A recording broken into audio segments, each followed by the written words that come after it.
Samantala, isang grupo ng motorcycle riders ang inararo ng isang rumaragasang kotse sa Maynila kaninang madaling araw. 4 na rider ang sugatan sa aksidente. Ang mainit na balita din sa Lima Refran. Humarang sa may kanto ng Ross Boulevard at Carino Avenue ang halos 100 mga nakatumbang motorsiklo matapos araruhin ng isang humaharurot na kotse kanina madaling araw. Ang kotse halos mawasak ang buong harapan. Parang wala sa sarili ang driver na nakilalang si Chris Camino. Habang kinakausap namin, amoy alak ito at halatang lasing na lasing. Galing daw siya sa isang fellowship bago nangyari ang aksidente. Walang early warning device.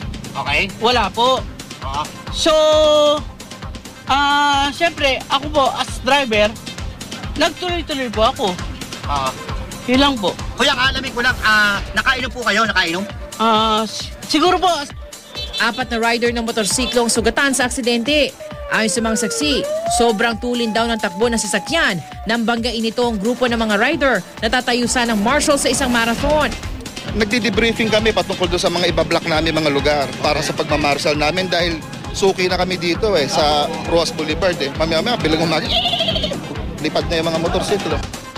Bago pa nga ito mangyari, may naaksidente na rin daw ang kotse sa may US Embassy area. Bagay na iimbestigahan ng mga pulis. Pagdaan sa amin, nabangga niya yung nakabisikleta, hinabol namin. Pagdating dito, ang dami pa pala nabangga ng mga tao rito. Titignan pa namin kung meron pang hindi nakakapag-report na maaaring na-aksidente niya rin kasi masyado yatang matulin siya.